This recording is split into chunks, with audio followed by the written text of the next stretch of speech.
ये किसी एक ऐसी जाति की बेटी है जिसको इस देश में पैदा होते ही नीच का दर्जा दिया जाता है।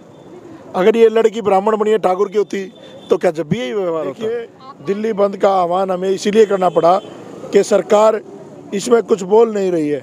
सरकार इतना गलत व्यवहार कर रही है कि माँ बाप को अभी तक सिक्योरिटी भी प्रोवाइड नहीं की गई है, उनको FIR तक प्रोवाइड नहीं की गई है। और यहाँ पर आप देख रहे हैं इतने ज़्यादा लोग आते हैं, यहाँ कोई व्यवस्था नहीं है पुलिस की, किसी भी तरह का कोई इनको हलचल नहीं हो रही है। चाहे मनीषा हाथरस वाला कांड हो, चाहे ये कांड हो, मैं कहना नहीं चाहता लेकिन कहना पड़ता है। क्या इस देश में जाति देख के बेटियों का न्याय होता है? क्या इस देश में जाति देख करके न्याय व्यवस्था डगमगाती है? आज देख लीजिए निर्भया का कांड भी आप लोगों ने देखा होगा। जब निर्भया कांड हुआ था तो पूरा देश सड़कों पे था। क्या जो ये बेटी के साथ हुआ है उसके साथ बलात्कार करके मार दिया जाता है और जला दिया जाता है, उसके पैर बचते हैं और पुलिस उल्टा ही उसी परिवार को रात को थाने में बिठाती है, उसको प्रेशराइज करती है, 164 के बयान उनको गलत दिलवाने का काम करती है। तो ये कहाँ का इंसाफ है? इंसाफ सरकार को करना चाहिए। इसलिए हम सरकार को कल दिखाना चाहते हैं कि जो समाज जिस देश की बेटी के साथ आपने गलत किया है, ये वही लोग हैं जिन्होंने निर्भया को न्याय दिलवाया। ये लोग इस गुड़िया को भी न्याय दिलवाएंगे और कल दिल्ली की सड़कों पे लोग उतरेंगे, शांतिपूर्ण प्रोटेस्ट करेंगे। अगर कोई आदमी उद्दंड मचाता है वो हमारे आंदोलन का साथी नहीं है। पुलिस उस पर जो कार्रवाई करना चाहे करे। हमारा डायरेक्शन ये है कि हर आदमी जो न्याय प्रिय है, हर जाति से, हर धर्म से जो व्यक्ति जो भारत के संविधान में विश्वास करता है, वो अपने गली चौराहे पर सड़कों पे प्रोटेस्ट करे, पोस्टर लेकर के कि गुड़िया को न्याय दें। और यहाँ पर एक बहुत बड़ी रैली टाइप होगी कल, कम से कम 50,000 लोग यहाँ पर आ सकते हैं पूरे देश से, क्योंकि यहीं पर हम लोग होंगे, हम यहीं प्रोटेस्ट करेंगे। तो कल दिल्ली दहल जाएगी इस दर्द से, उन नारों से जिन नारों को इस देश के लोगों के कान नहीं सुनना चाहते। वो चाहते हैं कि हर बेटी महफूज हो, हर बेटी मुस्कुराए, अपनी पढ़ाई करे, अपना जीवन अच्छे से जिए। लेकिन यहाँ पर बेटियों को वैसी दरिंदे ऐसे खा जाते हैं जैसे मछलियों को समुंदर से निकाल के मछुआरे खा जाते हैं। तो ये बहुत बड़े मछुआरे संसद में बैठे हैं, बहुत बड़े मछुआरे दिल्ली की विधानसभा में बैठे हैं। और यहाँ का जो विधायक है, मुझे सुनने में आया है एक एक्यूज्ड जो है वो विधायक का जानकार है, उसी के गोत्र का है।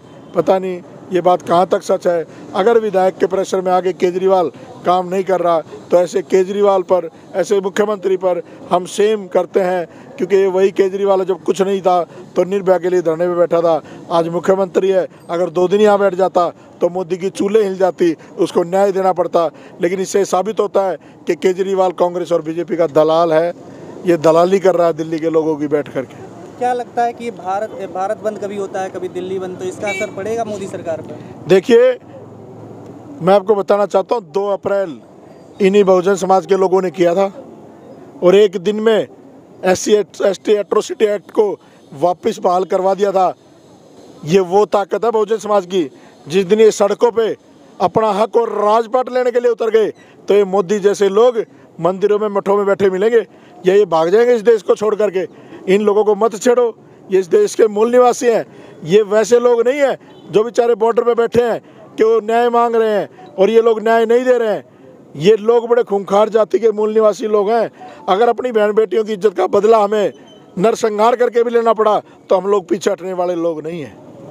ये जब आपने निर्भया देखा, हाथरस देखा, निर्भया केस में बहुत सारे लोग प्रोटेस्ट में आए, बहुत सारे संगठन आए, इस वाले प्रोटेस्ट में ज़्यादातर लोग क्यों नहीं है? क्या कारण है? देखिए, ये पुरुष प्रधान देश नहीं, कृषि प्रधान देश नहीं, ये जाति प्रधान देश है।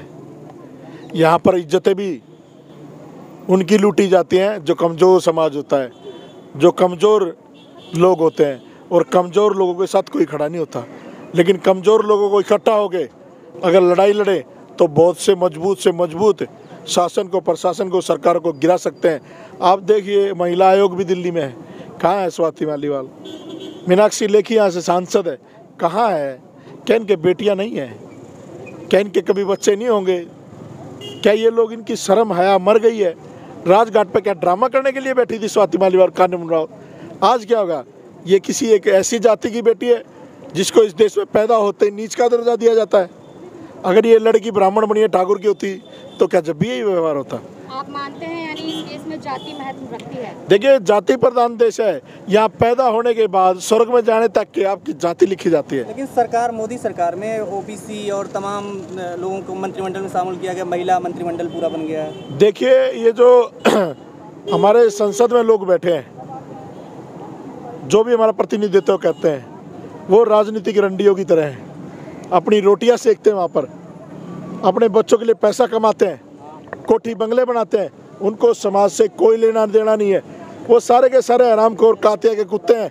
उनका मालिक कहता भौंकते हैं, उनका मालिक कहता काटते हैं। उनको बेटियों की आबरू से कोई लेना देना नहीं है। हाथरस कांड में जो वहाँ का MP था वो वाल्मीकि था, और उसी की जाति की बेटी के साथ ऐसा व्यवहार होता है। तो हम इन लोगों से उम्मीद नहीं कर सकते न्याय की, क्योंकि बाबा साहब अम्बेडकर ने कहा था कि काजोल कर पैदा होते रहेंगे। ये काजोल कर हैं, ये राजनीतिक दलाल हैं, राजनीतिक पार्टियों के नियुक्त किए हुए समाज की दलाली करने के लिए। इनसे हम लोग न्याय की उम्मीद नहीं कर सकते।